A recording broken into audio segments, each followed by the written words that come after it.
I still think I didn't do anything wrong, just made a joke at my husband's birthday that everyone else thought was funny. I said my ex's size was much bigger than Eli's, and the whole table screamed. I didn't realize that one joke would end with a stranger handing me legal papers while my family stared at me like they finally saw who I really was. Before we dive deeper into this story, I have one small request. Please subscribe, drop a like, comment, and hit that hype button to boost this channel so more people can discover these incredible stories. I'm still not sure what everyone wants me to apologize for. I made a joke, that's all. People make jokes all the time, and nobody serves them papers for it. On his birthday, I said my ex's size was much bigger than my husband Eli's, and the whole table laughed. My sister nearly dropped her drink. Even my mum smirked behind her hand. It was loud, the music was playing, other people were shouting across their own tables. It was one line in the middle of all that noise. He went quiet, yes. He stared at his plate. His mother looked at me like I had slapped him, which I didn't. I just said what everyone already knew. I thought respect follows results, and I have results. I keep the house running. I handle most of the bills. I take care of our daughter, Lena. I show up to every birthday, every dinner, every family thing. He should be proud I chose him. So when a stranger walked up to me weeks later, in a crowded lobby, and handed me that thick envelope in front of both our families, I honestly felt more shocked than guilty. I did not even like the restaurant he chose. It was one of those trendy family places with fake plants on the walls and dim lights that try too hard. Eli liked it because they had a kids' menu and parking. That was his idea of romance. He said it was perfect for a birthday dinner. I said it was fine. Inside, I thought it was basic. We had 2 long tables pushed together. On one side were my parents, my sister Tessa, a couple of my friends from work. On the other side were his mother Judith, his brother Aaron, and some cousins I always forgot the names of. Lena sat between us in her little dress, legs swinging under the chair, already distracted by the tablet Eli brought to keep her quiet. The music was loud, people were talking over each other, plates kept clattering. It felt like a blur of noise and glass and fake laughter. Eli did a small thank you speech when the food came. He stood up, cleared his throat, and said he felt lucky, said he was grateful, said he loved us. It was all very polite and very boring. I smiled and clapped because I know how to act. Inside, I thought that if I had planned the night, there would have been a better venue, better photos, better energy. I understood how to create moments. He understood how to make lists. The drinks kept coming. My friends started a game because they said every birthday needs tea. They asked people to go around and share something honest about Eli, some secret or funny thing. It started soft. Aaron said Eli was terrible at karaoke. Judith said he used to sleep with his blanket until he was 10. People laughed. It all felt harmless. Then it came to me. They looked at me like I was supposed to give the highlight. Tessa held up her phone and said I had to say something good, something juicy. Caro from my office leaned in and said the wife always has the best story. I could have told them about how he stayed up when Lena was sick or how he held my hand during labor. I could have said something sweet. Instead, I thought about Marek, about how, years before Eli, I used to feel small and excited and shocked when Marek took off his clothes. I thought about how my friends used to whisper that no one else would ever measure up. It just came into my head like that. I wanted to feel that power again, the power of being the one with the story everyone leans in to hear. So I smiled and said I had something. Tessa's phone moved closer to my face.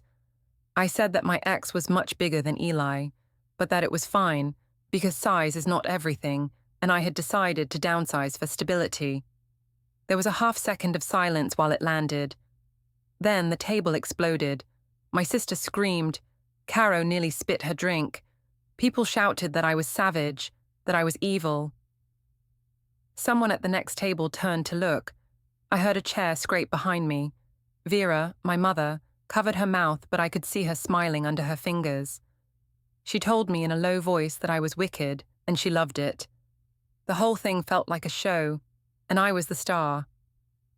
For a moment I felt bright and approved, like I had done what they all wanted.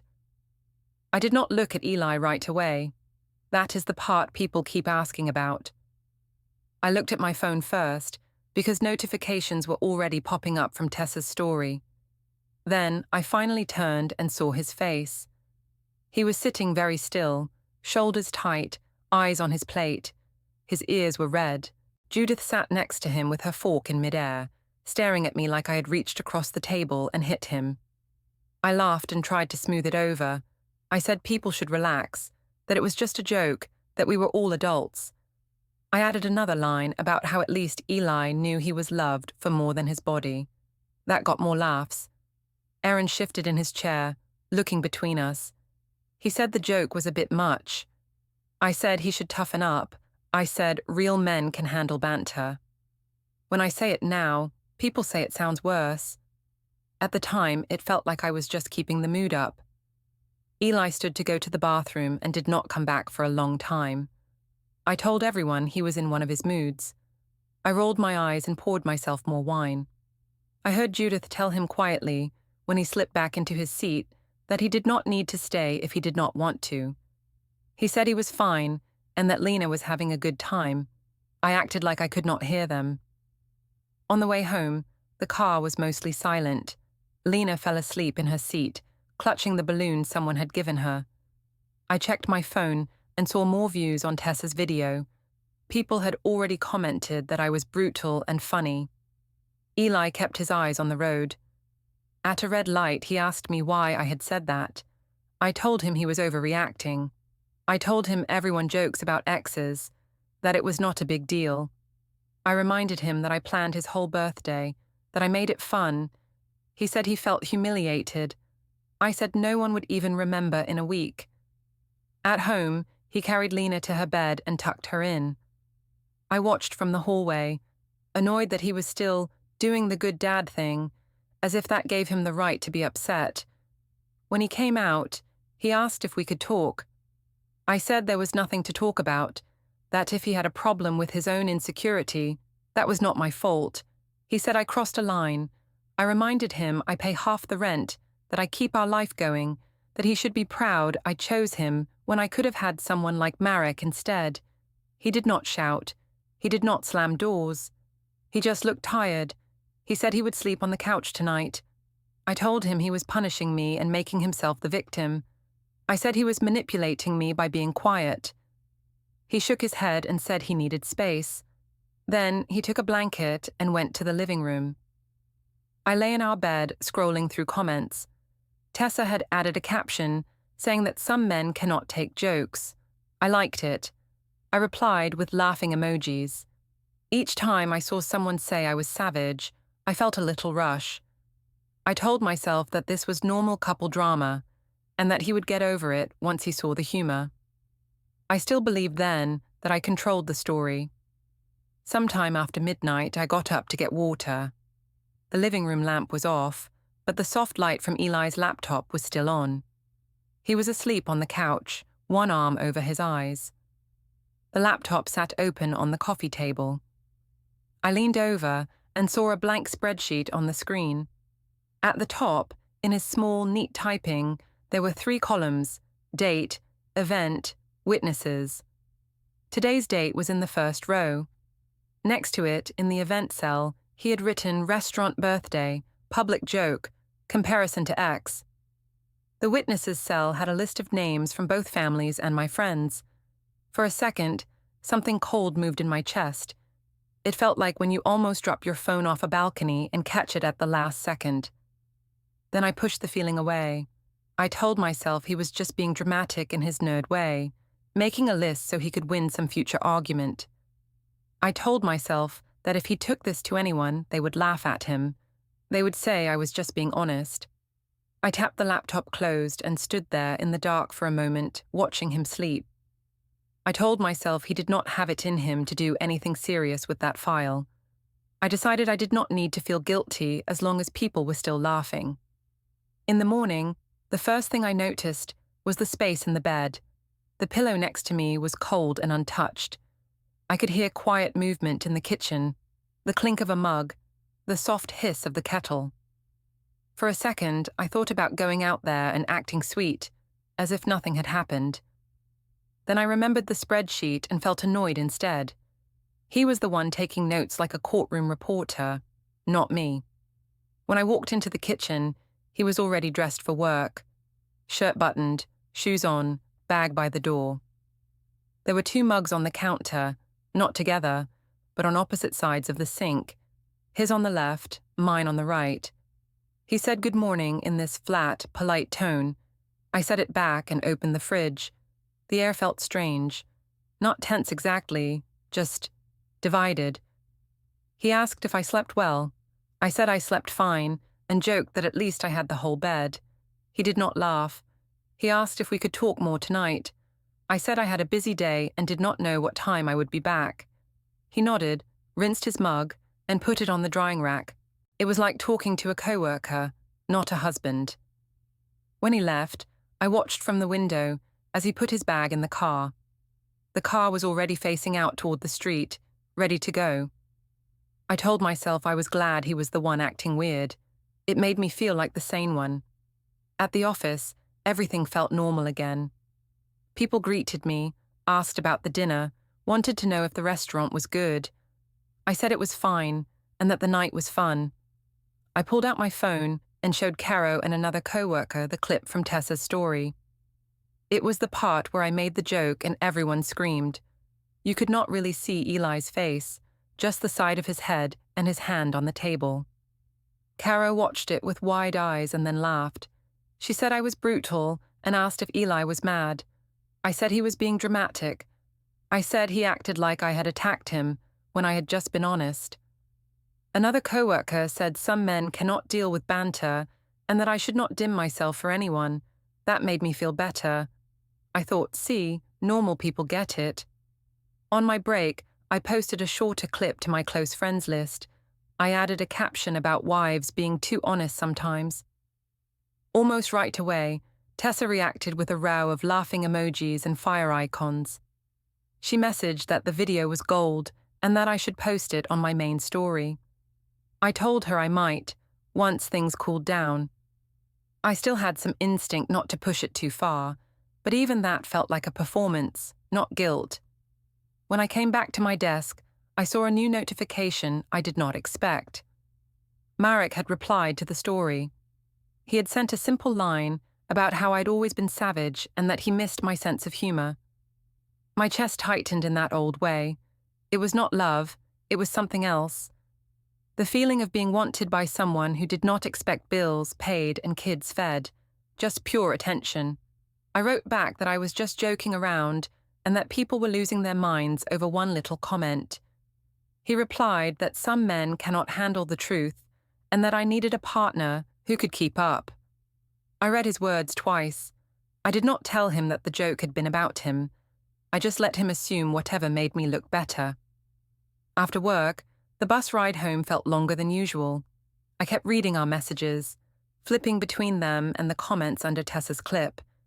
It was like holding 2 mirrors and only looking at the reflections I liked. In one mirror, I was the bold wife. In the other, I was the woman whose ex still thought she was special.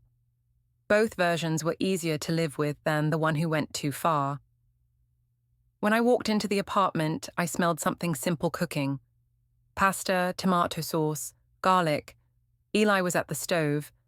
Lena sat at the table, drawing. She ran to me and showed me a messy picture of balloons and a cake. She said it was Daddy's party. I told her it was beautiful and kissed her head. I made sure Eli saw that, so he could not say I was a bad mother. He asked how my day was. I said it was fine, busy, nothing special. I did not mention Marek. He asked if we could talk after Lena went to bed. I said maybe, depending on how tired I was. He did not push. He just nodded and stirred the sauce. At dinner, he was gentle and patient with Lena, listened to her talk about school and cartoons. With me, He was distant but polite. When I tried to joke about the night before, he did not respond. He said he did not want to discuss it at the table. I said he was making things awkward. He said he did not want our daughter to hear this kind of arguing. I snapped that he was the one who was tense, not me. After Lena was asleep, he picked up his phone and frowned at the screen. I saw his calendar open for a moment. There was a recurring event at the same time a few days in a row. It just said, meeting, personal. Another event popped up for later in the week with a time and the word downtown. I asked what that was. He said he had some things to take care of. I asked if he was finally seeing a therapist. He said he was talking to people who could help him understand what was happening. I laughed and said he was making a spectacle out of nothing. He went into the small room we used as a study. I heard the faint click of the desk drawer. When I peeked in, he had a few folders laid out. One said, household, in his careful handwriting. Another was blank. He closed the drawer and locked it, sliding a small key off the desk into his pocket. I raised my eyebrows. I asked if we had secrets now. He said he just wanted to keep things organized. Instead of feeling nervous, I felt offended. How dare he act like he needed protection from me? I was the one who had to live with his moods, his cold silences. I was the one who had to carry the load of childcare and housework and still stay fun. I told myself he was being dramatic, making props for his sadness. That night, I lay on the couch with my phone and thought about Marek again. I scrolled through his profile, gym photos, clients, healthy meals, smiling selfies. He looked confident, like nothing could embarrass him. I sent him a message saying we should meet up sometime, just for fun, just as friends. He replied quickly that he was in, that he had always liked talking to me. He added a little winking face. When I put my phone down, I could still hear the soft rattle of paper in the study as Eli moved those folders around. It sounded like a storm building in another room, quiet, controlled, and far away. I told myself it was just his way of sulking, and that he would never actually do anything. I met Marek at the gym the following week. It felt almost innocent the way it started. I had told him I was thinking of trying a new class, and he said he coached one on Tuesday evenings. He said I should come by, that it would be fun, that it would get my mind off all the drama. I told Eli I was going to a workout class because I wanted to be healthy. He said that sounded good and asked if I needed him to watch Lena. I said, of course, who else? The gym was bright and loud, with mirrors on every wall and music pounding. When I walked in, I felt eyes on me, or at least I chose to think so. Marek came over in his trainer shirt, all smiles. He said I looked the same as ever, and that he was glad I came. I said he had not changed either, maybe just bigger. He laughed and said something about always growing. It was easy, too easy. During the class, he gave me extra attention. He corrected my posture, adjusted my arms, stood close behind me when he showed a stretch. It was all professional enough that no one could say anything, but I felt his breath on my neck once, and it sent a shiver through me. I told myself I was just reacting to the workout. I told myself it was nothing. After the class, he suggested we sit in the small juice bar area. He asked about my life, my work, my marriage. I gave him a summary, carefully shaped. I said Eli was good in many ways, but boring. I said he took everything too seriously, that he was making a huge deal out of a harmless joke. Marek shook his head and said some men get threatened when their wife has a personality. I said exactly, and it made me feel understood. I did not mention Lena much. I kept talking about myself. I liked the way he listened. When I told him that Eli had slept on the couch and locked a drawer for household documents, Marek called that weird and obsessive. I let that word sink in. Weird. Yes, that was easier than cruel. I said Eli was writing things down like we were in a court. Marek said I deserved someone who did not have to document every feeling. When I stood to leave, he hugged me. It was longer than a normal friend hug. His hands rested on my back for a moment too long. My body wanted to melt into it. My mind made excuses. I told myself it was comforting, that I needed comfort, because Eli was being cold. If anyone asked later, I could say it was just a hug. At home, Eli asked how the class was. I said it was great and that I felt alive for the first time in weeks. He asked which trainer had run it. I mentioned marital casually and watched his face. He blinked, then nodded slowly. He said that was interesting. I said he was being jealous. He said he just did not know I wanted to reconnect with exes. I told him he was twisting things, that I had just gone for fitness. He did not argue. He just said he would put Lena to bed. The next weekend, Tessa invited me to a rooftop bar night with some of my friends. She said I needed to get out and that my fan club loved the birthday clip. I hesitated for about 5 seconds, then said yes. I told Eli I was going out with my sister. He asked what time I would be home. I snapped that I was not a child and that he was not my father. He said he only wanted to plan for Lena. I rolled my eyes and said I would not be late. The rooftop bar was crowded and loud, all city lights and drinks and people yelling over the music. Tessa had already started a round of shots by the time I arrived. She hugged me and told everyone I was the star of the birthday video. She repeated the joke in her own words to the group, and people who had not even been there laughed. It felt strange and good to see new faces react. One of my friends asked if Eli had forgiven me yet. I said he was still sulking, still acting like the victim. I said he had even started writing things down in some file, like I was on trial. They gasped and said that was controlling. Tessa filmed a short clip of me holding my drink. She told me to say something iconic about relationships. I rolled my eyes and said that sometimes you upgrade to stability but downgrade in other departments, and that you just have to laugh about it. Everyone screamed again. Tessa uploaded it to her story before I could think. I checked my phone a little later and saw views rising fast. People commented that I was ruthless. Some guessed I was talking about Eli, even though I did not use his name. Others tagged each other, saying they were glad I was honest. I felt a little dizzy. I told myself it was the alcohol. I pushed away a small sick feeling and drank more. While I was still on that high, Marek messaged me saying he had seen the new clip and that I had not changed. He said he always loved how unfiltered I was. I replied that honesty scares weak men. He sent back a joke about small energy. I laughed out loud. I did not stop to think that he was talking about my husband. When I finally went home, it was later than I had said. The apartment was quiet. Eli was still awake on the couch, the TV on low, but he was not really watching it. He looked at the clock, then at me.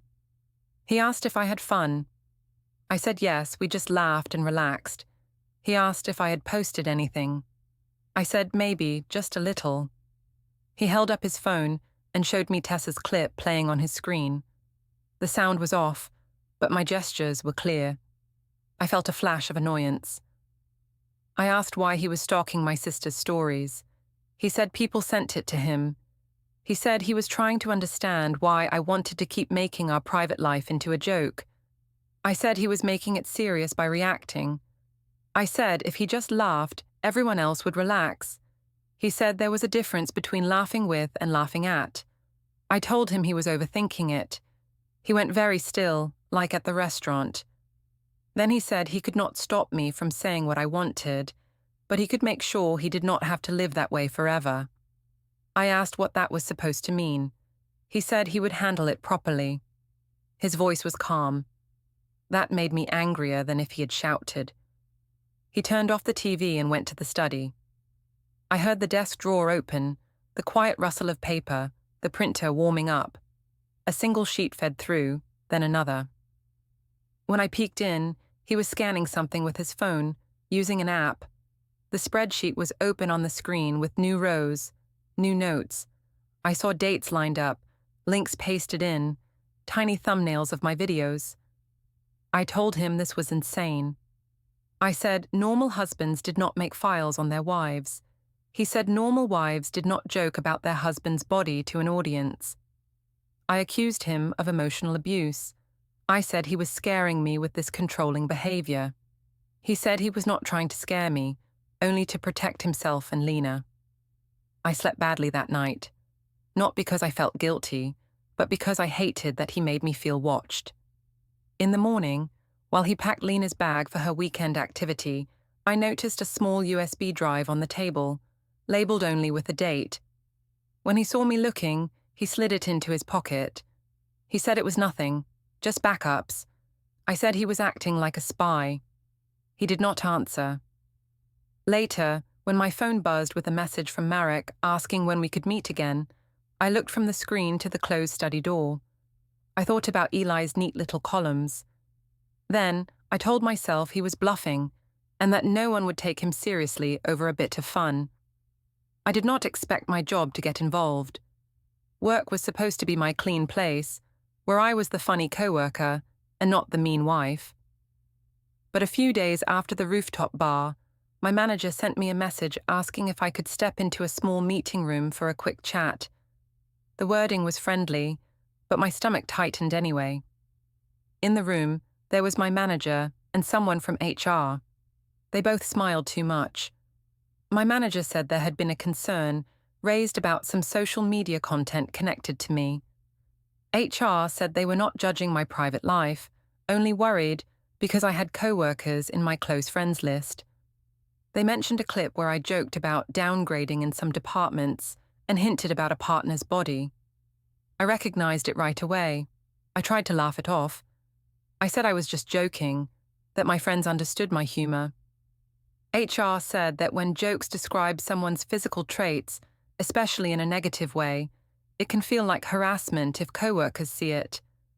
They said it gives a bad impression of the company. They asked if I could take the clip down. I wanted to shout that it was my life, my account. Instead, I smiled tight and said I would think about it. As I left the room, I felt hot and shaky. I told myself this was Eli's fault. If he had just laughed, it would not feel so big.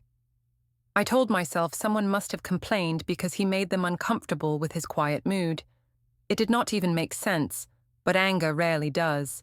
It was easier to blame him than admit I had maybe crossed a line.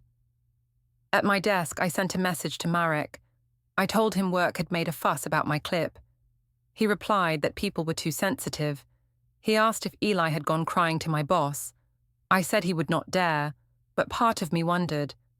I imagined him quietly emailing HR with links, and that image made me burn. I told Marek that it felt like everyone wanted me to shut up and be grateful. He said I deserved better than some small, scared man. The word small hit me in the gut, even though Marek meant more than one thing. That afternoon, I opened Eli's profile on my computer and stared at it for a while. No posts about me, no comments, no drama. Just a few pictures of Lena and some boring work stuff. It made me even angrier. I felt like he was standing on the side of the road watching my car crash, already writing his report. Later in the week, I took Lena to the playground by our building. It was one of those small city parks with a slide, 2 swings, and sand that never seems clean. I sat on a bench scrolling my phone while she climbed and shouted for me to look. Every time she called, I lifted my eyes, smiled, and then went back to the screen. I saw a new message from Tessa saying HR was dramatic and that I should ignore them. At one point, Lena came over and climbed into my lap. She smelled like sweat and sunscreen. She asked why Daddy slept on the couch now. Her voice was small, but the words felt loud. I froze for a second. I told her Daddy was just tired and needed space because Mommy made a joke that upset him. I said grown-ups get upset sometimes, but it was not her fault. She nodded slowly, then asked if Daddy was mad at me forever. I could feel another parent on the next bench glance over. I straightened my back and raised my voice just enough. I said, Daddy gets mad when Mommy is honest and funny, but that Mommy did nothing wrong. I said some people cannot handle jokes. Lena did not understand, obviously. She just slid off my lap and ran back to the slide. The other parent looked away, lips pressed tight. I told myself they were judging him, not me. A little later, Eli arrived at the playground straight from somewhere else. He wore a different shirt than he had in the morning and carried a messenger bag. He greeted Lena warmly, pushing her on the swing, listening to her chatter. With me, he was polite, but distant. He asked how work was. I said fine, nothing to tell. I did not mention HR. He did not mention where he had been. On the way home, he said we needed to talk properly, not sniping in the kitchen or through texts. He suggested we meet at a coffee shop on Saturday while his mother watched Lena. I said it sounded dramatic, like a breakup scene. He said we needed neutral ground. I agreed, partly because I wanted to show him I was not scared. Saturday came. Judith picked up Lena with a soft, careful smile, like she did not want to trigger me. Eli and I walked to the coffee shop down the street in silence. Inside, it was quiet, with soft music and couples hunched over laptops. We picked a corner table. He ordered black coffee. I ordered something sweet and complicated, more to show I was fine than because I wanted it. He started by saying he did not want to fight. I said then he should stop treating me like his enemy. He looked tired. He said he felt like he had become a punchline in my life, and that he could not live like that. He said he needed the public jokes to stop, the posts to stop, the contact with Marek to stop. He said he wanted us to try counseling. I laughed. I asked if he was reading from some script. I told him he sounded like a self-help article. I said he was overreacting to content that everyone forgot in 24 hours. He said the internet does not forget, not when people save things. That word made me think of the USB. I pushed the thought away. He repeated that he was setting boundaries, not punishing me. He said he was willing to work on himself if I was willing to work on my side too. I said my only problem was that he was too sensitive and boring. I said if he had more confidence, none of this would bother him. He asked if I wanted to be married to him or to an audience. I told him not to be dramatic. When I stood up to leave, he did not grab my arm or raise his voice. He just nodded. He said he could not force me to take responsibility. He said he would handle things in another way if we could not fix this together. I rolled my eyes and said he sounded like he was in some legal drama. He did not answer. He just took out his phone and made a note in a thread called Follow Up. I saw the title for a second before he turned the screen away. Back at the apartment, he stayed in the study for a long time. I heard the low hum of the shredder, the soft beep of his scanner app, the click of the drawer lock. At one point, I walked in without knocking. On the desk was a neat file tree on his laptop screen, folders clearly labeled, some called Archive A and Archive B. The USB with the date label sat next to the keyboard. He minimized the window when he saw me. I asked if he was building a case against me. I said he was scaring me, that this was not normal husband behavior. He said he was protecting himself and our daughter, nothing more. I said that was rich, coming from the person who refused to laugh at one little joke. He looked at me for a long moment and then said he was done arguing. He said his actions would speak for him now. His calm made my skin crawl. I slammed the study door on my way out. My phone buzzed almost at once. It was Marek asking if I could meet later that week, maybe for a drive after my gym class. I stared at Eli's locked drawer, at the key in his pocket, at the subtle little calendar notifications on his phone that said, meeting, personal and downtown. Then I typed back to Marek that, yes, I could meet, because I was tired of feeling like the criminal in my own marriage. The day of the meeting, I dressed like I was going to a calm family event, not a trial.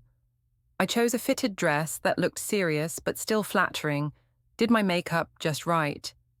I told myself it was important to look like the reasonable one. I wanted them to see me and think, there is a good wife, a good mother, trying her best while her husband sulks. On the group chat, Eli had written that he wanted to clarify future plans and talk about next steps for the family. It sounded so formal. My mother said it was just him being dramatic and that we would fix it once everyone heard my side. She told me to stay calm and not cry unless it helped. Tessa said she would be there, ready to back me up. It felt like going into a team meeting where I had already written the script. The community hall lobby was crowded when we arrived. Kids were running around with snacks from some class that had just finished. Parents stood in little clusters, talking and scrolling. The air smelled like coffee, crayons, and floor cleaner. It was not a place for serious things. That made me feel safe. Nothing too bad can happen in a children's center, I thought. My parents stood on one side of me, Vera with her arms crossed, Colin quiet. Tessa hovered, phone in hand, like she might film something. On the other side, I saw Judith holding Lena's hand, Eli next to them, with a messenger bag on his shoulder. His brother Aaron stood a little behind, watching. No one else from his side had come. Their group looked small but solid. Eli nodded when he saw us. He thanked everyone for coming. His voice was calm even. He said he wanted us all in a public place so things stayed respectful. That made me roll my eyes. I said he was making this sound like a formal hearing. I joked that we were not in court. My mother gave a short laugh. His mother did not.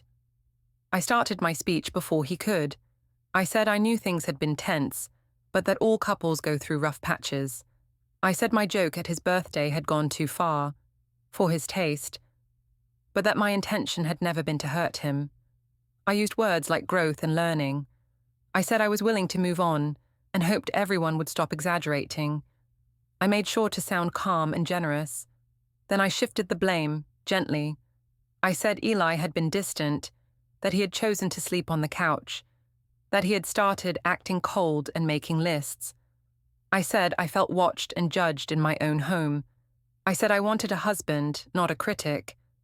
Vera nodded along and added that men should not punish their wives with silence. I saw a few heads turn in our direction. Eli listened without interrupting. That bothered me. I wanted him to jump in so I could say he was aggressive, but he just stood there, one hand resting lightly on Lena's shoulder.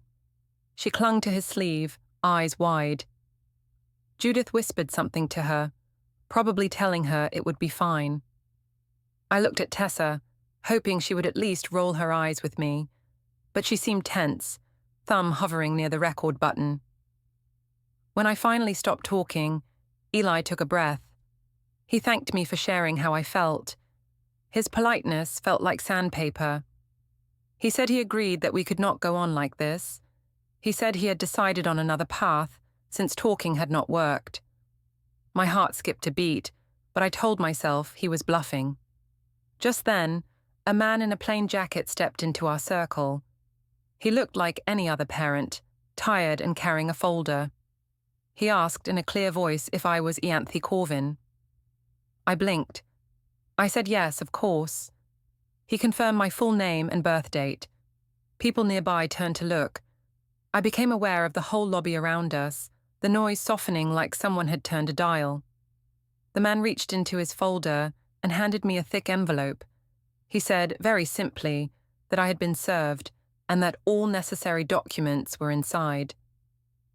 Then he nodded to Eli, turned around, and walked away. It took about 10 seconds. 10 seconds that split my life in two. The envelope felt heavy in my hands. For a moment, I thought it had to be a joke, some dramatic stunt. I tore it open faster than I meant to. The first page had my name and Eli's name, printed side by side. The words, "Petition for dissolution of marriage," stared up at me. My throat went dry. I flipped through the pages, fingers shaking. There were sections about property, sections about custody, sections about something called temporary orders. It said Eli requested a clear schedule for Lena, with set days and times. It said neither parent could talk badly about the other in front of her. That part stung more than I expected. Then I saw another line. It stated that both of us were to stop posting or sharing any content that mocked the other's body, personal history, or private life on social media. Attached behind that was a list of exhibits, screenshots of my birthday joke, the rooftop video, comments from friends, even Marek's messages where he called Eli small. Someone had printed them out and labeled them with dates. I could see the neat boxes around my words. I heard my mother start to say this was insane, that this was too much over a few jokes. My father put a hand on her arm and told her to wait. Judith stayed quiet, watching me carefully. Aaron looked like he wanted to say I told you so, but was holding it back. Tessa's face had gone pale. Her phone was slowly lowering as she recognized her own posts on the pages. I tried to speak. I said this was cruel, that he was trying to ruin me. I said serving papers in public was humiliating. Eli said calmly that I had already chosen to make things public. He said he was just answering in the only way that could not be twisted later. He did not raise his voice. He did not insult me. He simply pointed at the documents and said this was the path he was taking. I told him he was breaking our family. He said our family had been breaking for a while. He looked at Lena then, not at me, and told her that grown-ups sometimes decide to live in separate homes, but still take care of their children. He said there would be rules written down to make sure things stayed fair and safe. She clung to his leg and asked if she had done something wrong. He said gently that she had done nothing wrong at all. Around us, the lobby noise slowly picked up again. Parents went back to their own lives. Some still glanced over, curious. I wanted to scream that he was the problem, that he was cold and small and overreacting, but the pages in my hand made my words feel thin. The things I had said as jokes were now lines in an official document, black and white, with my name next to them. I flipped back to the first page and read again. Petition, evidence, orders. My favorite word, content, was nowhere. Only actions, dates, witnesses. And Eli standing there, straight-backed, not hiding, not begging, not trying to win anyone, just letting the papers speak. I kept turning pages, not really reading until a sentence jumped out at me like it had been highlighted in red. It said something about temporary exclusive use of the marital residence granted to Eli Corvin for the duration of the proceedings. My name was there too. In the part that said I was to vacate the apartment by a certain date and could take personal items but not remove shared property without agreement. For a second, everything around me went blurry. I actually looked up at him and said, in this thin voice, that he could not kick me out of my own home. He shook his head. He said no one was kicking me out.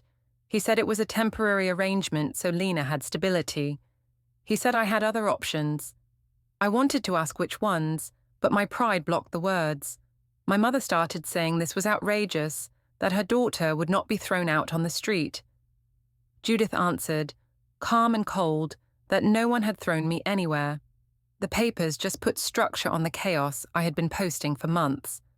I flipped to the custody part. There it was, written plainly, a schedule with days and times, shared custody, but organized. Certain weekdays and nights with him, certain ones with me, exchanges at neutral locations, clauses about not bringing new partners around Lena for a while. Another line about not discussing the legal case with her. It all looked so tidy, like a chart. My jokes did not look tidy next to them. I said this was too fast, too extreme. I said we had not even tried everything, that couples fight and get over it. Eli said quietly that he had tried talking, tried asking, tried setting boundaries. He said every time he brought it up, I turned it into content or a performance. He said the only place left to speak was on paper. I snapped that he was just trying to look like the good guy. He nodded once and said he did want to be a good man, especially for Lena, and that was why he had done this the right way. That hurt more than if he had called me names. He never did. He had not sworn at me once. I realized that in that lobby, with everyone watching, the only ugly words had come from my mouth. Colin moved closer, eyes on the documents. He asked Eli, in a low voice, if this was really necessary. Eli said he wished it was not, but that he could not stay in a marriage where he was mocked in public and where their child's memories were background for jokes. He said he was not taking Lena away from me. He was just making sure she stayed out of the crossfire. Tessa whispered that maybe we could fix it. Maybe I could just delete everything. I almost grabbed that idea like a lifeline. Then I saw another page, one that mentioned attached requests to remove certain posts and not to repost them. It listed platforms, dates, links. It called them harmful and humiliating. It called them evidence. I wanted to tear the pages up, but the process server was already gone, and Judith's eyes were on my hands. Eli said we would both have a chance to respond through the proper channels. Proper. He kept using that word, as if everything I had done was messy, childish, and this was him cleaning it up. Lena tugged his sleeve and asked if they were going home. He smiled at her, soft and tired, and said yes. They were going back to the apartment to pack some of her favorite things and read a story. I stepped forward, instinctively. I said she should come with me today, that I would explain things better, that I could make this less scary. Eli shook his head gently. He said they would follow the schedule that was written, starting now. He said I would have my days, and he would not keep her from me, but he would not break the order he had just asked for. My mother leaned in and told me to say something, to fight. My father just looked at me like he was seeing a stranger. Judith put an arm around Lena while Eli slipped the messenger bag over his shoulder. He turned to both families and thanked them for coming. He said he knew it was uncomfortable, but he wanted everyone to hear with their own ears that he would not be shouting, smashing things, or disappearing. He said he would follow the law, for his sake, and for his daughter's. He did not ask for anyone to take his side. He did not point fingers or list all the things I had done.